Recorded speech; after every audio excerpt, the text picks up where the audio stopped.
Bonjour à tous et bienvenue dans cette nouvelle vidéo de France Gattai consacrée aujourd'hui à ce magnifique robot, le Virex. Donc le Virex, c'est le dernier robot de la série Time Ranger, piloté par le Timefire que vous voyez là sur la boîte là, qui est donc le 6e Ranger de Time Ranger, qui est un deuxième rouge, qui est une thématique, enfin le fait que ce soit un deuxième rouge est une thématique très importante de la série. D'ailleurs, donc au niveau des couleurs, vous voyez que c'est gris et rouge comme en fait le Time Robot Alpha. Donc on va dire qu'il fait pas vraiment, enfin qu'on a vraiment l'impression que c'est complémentaire comme design. Donc voilà. Et le Virex en fait, c'est un robot assez cool parce que il n'est pas un robot que vous transformez vous-même, c'est un robot qui est complètement électronique et qui est dirigé par ce petit outil, qui est le V-Commander, qui est donc le engine item de Timefire. Et c'est un engine item qui, en fait, alors aux États-Unis, il est sorti en version seule, mais en fait, au Japon, le seul V-Commander qui existe, c'est celui de ce set. Donc ça, c'est vendu avec. Et en fait, avec ce V-Commander, vous allez pouvoir diriger le robot. Donc vous pouvez le faire bouger, le transformer, lui faire ses attaques. Vous allez voir comment. Donc, on va regarder de plus près ce robot. Et on va voir un peu comment il interagit avec le Time Robot, donc le robot principal, parce qu'il y a une petite interaction qui est plutôt cool. Et écoutez, je vais essayer de faire ça de manière à ce que le Virex ne tombe pas de la table sur laquelle je présente en fait le robot. Ce qui va paraître, peut-être que ça va un moment, enfin je vais devoir le rattraper juste avant qu'il tombe de la table, donc vous inquiétez pas. Mais voilà, c'est un robot qui est plutôt cool. Voilà, voilà. Ça c'est pour l'introduction. Au niveau juste, que vous compreniez comment ça fonctionne, sur le Virex, alors, déjà, on va regarder dessous. Là, dessous, vous avez l'interrupteur pour allumer le Virex, ok. Au-dessus, là, sur la tête, là, vous avez un récepteur, là, ok. Et ensuite, vous avez un récepteur, là. Là, ce truc noir, c'est un récepteur. Ensuite, on va vous le montrer maintenant, comme ça sera fait. Vous avez, je pense que vous l'avez remarqué, une petite figurine de Timefire qui est vendue dans le set, qui est de la même, enfin c'est la même chose que les figurines qu'on voit dans le set du Time Flyer. Donc voilà. Et on voit bien donc c'est vraiment le même design que Time Red, à part que le plastron est noir au lieu d'être blanc, et que tout ce qui est gris et à noir, enfin tout ce qui est gris, faut plutôt argenté sur Time Red, et c'est devenu noir quoi. Donc voilà. Et donc cette petite figurine que vous avez, vous pouvez l'accrocher là. Donc là. Vous pouvez l'accrocher là. Donc on va la mettre dessus. Et on va maintenant diriger le Virex. Alors, comme je vous l'ai dit, on va partir de là, tenez. Le Virex est un robot qui est électronique. Donc, vous avez vu l'interrupteur tout à l'heure, je vais l'allumer. Voilà. Et en fait, là, vous allez comprendre, là vous avez les boutons. Donc ça, c'est le bouton avancer, tourner, arrêter, transformation, attaque 1, 2, 3. Sachant que pour le Virex, il n'y a que l'attaque 1 qui fonctionne, et pour le robot, il y a attaque 1, 2 et 3. Donc là, vous avez tout à l'heure, je vous ai montré les récepteurs. Là, vous avez en fait, attendez, je vais l'enlever. Vous avez l'émetteur là sur le bracelet. Donc cet émetteur là, hop là, vous l'avez. Et en fait, quand vous allez appuyer sur l'émetteur, sur le V-Commander, pardon, quand vous appuyez, non, je ne l'ai pas allumé sur On, voilà, On c'est mieux. Vous voyez, ça fait de la lumière. Donc en fait, quand j'appuie et que ça va sur la lumière, donc là je vais appuyer. Vous voyez, il y a Virex qui a fait un bruit. Ça veut dire qu'il a bien reçu le message. Et en fait, ce V-Commander, il s'appelle V-Commander parce que c'est Voice Commander. Et en fait, tout se passe avec la voix. Donc là, en fait, vous avez un micro. Et il faut que vous parliez, ou du moins que le micro capte du son pendant que vous appuyez. Voilà.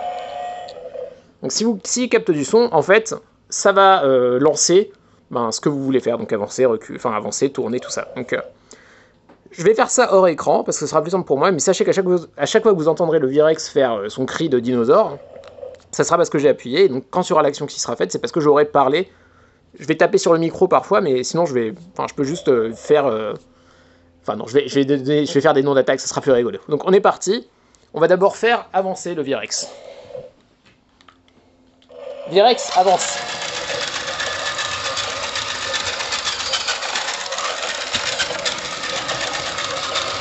Arrête. Voilà. Virex, tourne.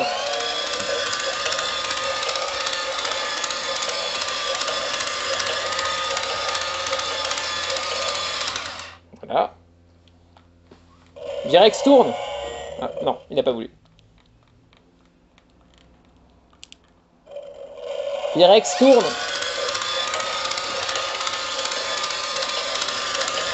Je vais le remettre droit.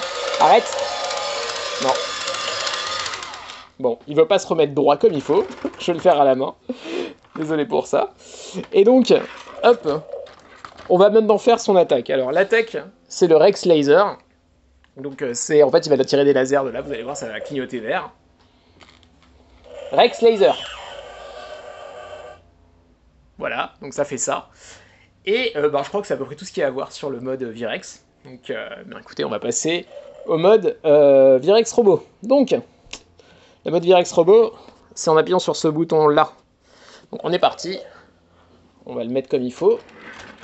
La queue, je vais essayer de faire en sorte qu'elle touche pas le mur, donc ça devrait être bon à cette distance, je pense. Et on va donc le transformer.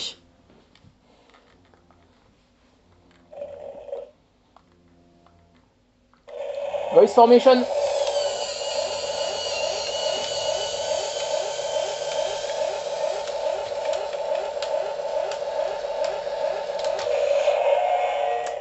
Voilà, c'était méga cool, comme à chaque fois.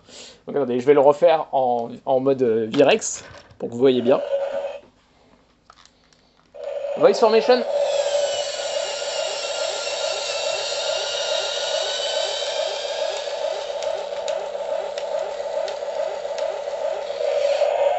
Voilà, voilà. Allez, une dernière fois sur le côté, pour que vous voyez bien ce qui se passe. Voice Formation.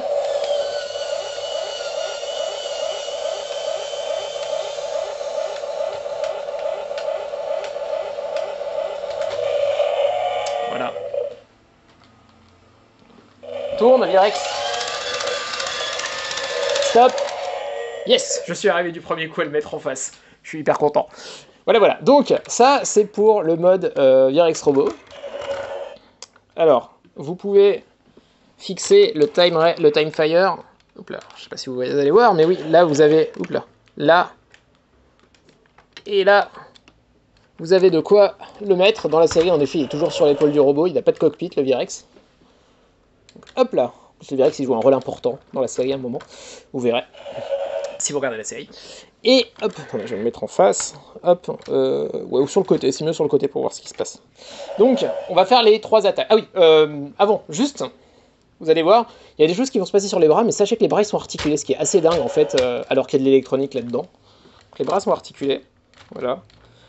Je sais pas, c'est quelque chose qu'il faut quand même faire remarquer. Pareil sur l'autre bras, hein, donc il est en position pour tirer, mais en fait, c'est articulable. Donc voilà, c'est important, je pense, de le noter. Et on va commencer par la première attaque. Hop. Donc il y a aussi une attaque avec des... attends, je vais mettre de face là. Des lasers. Donc là, ça se passe là. Sachez que juste les LED, elles sont assez fortes. Donc quand vous êtes en plein noir, ça fait vraiment beaucoup de lumière. Donc j'y vais. C'est encore le bouton F1, donc l'attaque 1. C'est quoi déjà? V-Laser? Non, je sais plus ce que c'est le nom de l'attaque de... Ah non, c'est Max Blizzard. C'est vrai, c'est l'attaque finale. Max Blizzard. Voilà, voilà. Et maintenant, je vais le mettre un peu sur le côté pour que vous voyez les 2 autres attaques. Moi, j'aime bien lever le bras au maximum pour celle-là, ou alors le mettre au moins comme ça, pour que vous voyez. Je sais pas, comme ça devrait aller. Hop. Et donc, on va faire l'attaque qui est Rex Punch, qui est là, le 2. Rex Punch. Voilà, voilà, donc ça a lancé le point, c'est rigolo. Vous pouvez le remettre, hein, tout simplement. Et puis bien sûr, vous pouvez le faire partir comme ça, hein, si vous trouvez ça plus cool de le faire partir comme ça. Rien ne vous empêche de le faire. Rex Punch. Voilà, voilà. Donc vous vous doutez qu'à notre époque, ça sera impossible de faire un robot comme ça. Je vous rappelle que le robot, il a 20 ans aujourd'hui. Impossible, hein, pour des raisons de sécurité. Et là ensuite, la dernière attaque, ça se passe là. C'est le revolver missile. Donc il tire les missiles. Donc attaque F3. Revolver missile.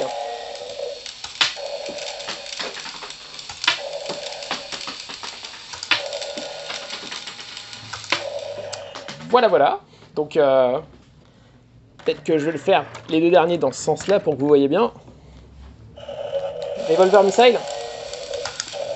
Hop.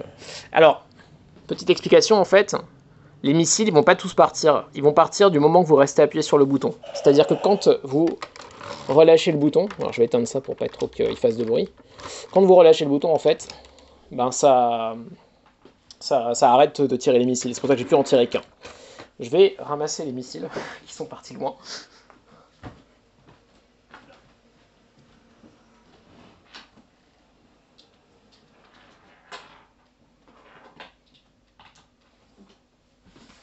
Yes. Je vais remettre les missiles. Hop. Et je crois que c'est à peu près tout ce que j'ai à dire sur le Virex au final. Hein, parce que au final c'est que ça, mais c'est plus ce que... on s'amuse bien avec, quoi. Voilà. Je vais retirer le Timefire. Et on va maintenant regarder son interaction avec le Time Robot. Donc, vous voyez que le Virex il est bien plus grand que le Time Robot. Hein. Il n'y a rien à... il n'y a pas photo, quoi. Il est bien plus grand que le Time Robot. Et pour voir exactement comment ça se passe, eh bien, déjà je vais surélever tout ça, parce que je pense que sinon vous allez rien voir. Donc attendez, je surélève. Hop là. Je pense que si je surélève à ce niveau-là, ça devrait aller. Je pense. Ça devrait aller là. Ça devrait le faire.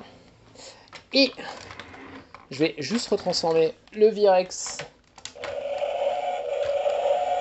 en mode dinosaure. Voice formation.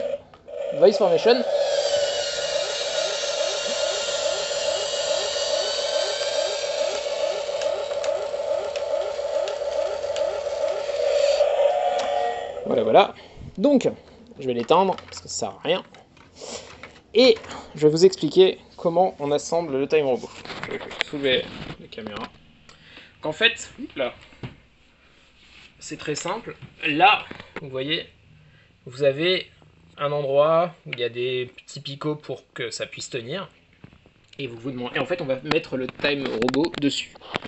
Pour mettre le Time Robot dessus, c'est pas juste on va le mettre debout, parce que sinon c'est un peu ridicule, on va quand même le dire. En fait, le Time Robot, on va dire que visuellement ça rend, mais en fait ce qui se passe en coulisses, on va dire, c'est pas méga classe, mais c'est pas grave. Sur le Time Robot, en fait, ce que vous allez faire, c'est que vous allez mettre les jambes comme ça, et ensuite vous allez les remonter comme ça. Voilà, et une fois que vous avez fait ça, en fait, là, vous écartez un peu, enfin vous tournez un peu, mais vraiment de quelques degrés, hein, c'est pas grand chose. Et en fait, là où je vous ai dit tout à l'heure qu'il y avait des... Enfin, vous avez vu, en fait, vous allez pouvoir mettre le robot comme ça. Hop. Et vous vous retrouvez donc avec un Time Robot. Oula. À cheval. Avec un cheval sur le Virex. Alors, attendez, il n'est pas super droit. Je pense que c'est mieux comme ça. Ouais, c'est mieux comme ça. Et donc voilà, donc vous avez la possibilité de mettre le Time Robot sur le Virex. Je vais encore surélever en fait. Je pense que ça sera mieux. Hop. Voilà. Je pense qu'on peut encore surélever, je crois. Attendez. Vous voyez bien toute la prestance de ce robot, la superbe de cette formation. Voilà. Et c'est une formation qu'on ne voit au final que... je sais même plus, dans la série, je pense qu'on la voit peut-être une fois, mais en tout cas, on la voit surtout dans le film GoGo 5 versus Time Ranger. Donc là, vous pouvez remonter le bras, ouvrir ça, et voilà, vous avez, on va dire, l'espèce de formation pourrait dire ultime de la série. Donc attendez, on va peut-être baisser le bras parce que ça rend pas méga classe avec l'épée qui cache le visage. Mais voilà, c'est la formation ultime de la série, quoi. Donc c'est plutôt cool, rien à redire. Bon, voilà, c'est tout ce que j'ai à dire sur le Virex. Donc maintenant, en dernier lieu, on va faire comme d'habitude, on va regarder la boîte, qui est une grosse boîte, quand même. Hop là, donc la boîte, elle est là. Alors la boîte, de devant, vous avez une photo du robot, la photo du Timefire, le nom, Voice Formation, hein, donc le nom le nom de la transformation du robot. Là, vous avez le petit écriteau où vous dites « Hé, regardez, il y a une vidéo, c'est une VHS ». Donc en fait, vous avez une VHS avec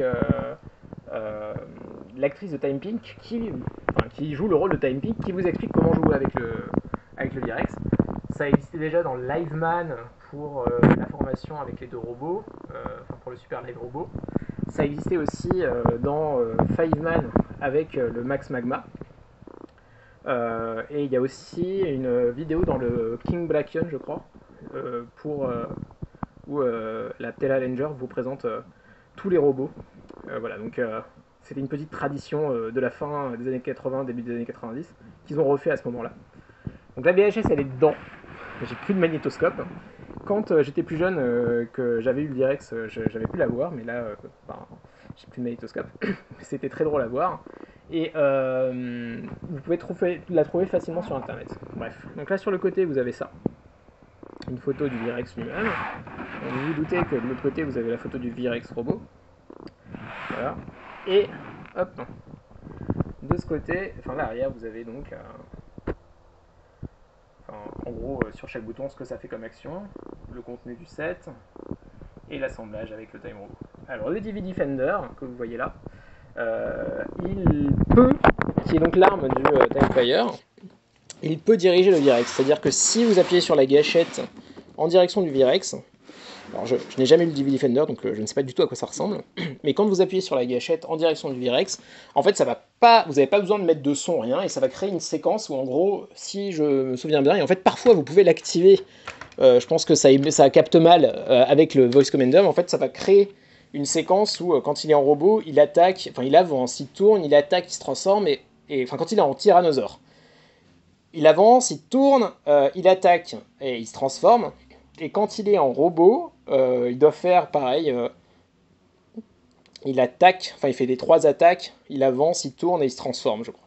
Donc voilà, ça c'est avec le DV Defender. Donc il y a une interaction avec l'autre arme de Timefire, voilà. Et écoutez, je crois que c'est tout. Voilà, un super set. Alors malheureusement, je dois vous avouer que j'ai un peu la flemme de sortir le Time Shadow et le set Provider Base pour montrer tous les robots ensemble. Mais je vous invite à regarder les vidéos qui devraient vraiment apparaître à la fin de cette vidéo sur les autres robots Time Ranger, les autres 7 Time Ranger. Et voilà. Petite anecdote, ce robot, il a fait plus... c'est le jouet qui s'est le plus vendu de toute la gamme Time Ranger. La gamme Time Ranger n'avait pas beaucoup marché, mais ce robot s'est très très bien vendu, c'est-à-dire que ça a été les plus grosses ventes en unité, hein, et aussi donc en prix, parce que c'était le robot le plus cher, enfin le jouet le plus cher. Et en fait, ce qui est très drôle, c'est de se dire qu'il est arrivé en première position alors que il est sorti quoi, peut-être 4 mois, 3 mois avant la fin de la série. Donc en fait, en l'espace de 3 mois, il a fait plus de ventes que tous les autres robots. Donc ça, c'est hyper bien vendu. Mais vous pouvez le trouver pas cher. Je vais vous le dire, le prix de celui-ci, je l'ai payé 9000 yens en boîte, neuve, jamais ouverte. Il y a juste une petite trace, hop, qui est là. Il y a une petite trace, donc voilà, j'ai dû faire avec. Mais pour 9000 yens, j'ai pu avoir 9 en boîte. Il n'est pas si cher que ça. Si vous le payez plus cher, vous vous faites arnaquer, clairement. Donc attendez qu'il arrive à un prix où en gros, après c'est 9000 yens plus les frais de port depuis le Japon, plus les taxes que je me suis prises. En tout, il m'a dû me revenir à entre 150 et 200 euros. Voilà, je vous le dis. Donc, si vous le voyez plus cher, je sais que parfois sur eBay je le vois à 600 euros, ne l'achetez pas, c'est de l'arnaque. Il vous suffit d'attendre qu'un jour il apparaisse sur un site japonais et vous pourrez l'avoir à un bon prix. Donc ne vous faites pas avoir par eBay. Voilà, c'est tout ce que je tenais à dire. Voilà, bon, ben, j'espère que cette vidéo vous a plu et on se retrouve très bientôt pour une autre vidéo. Passez une bonne journée.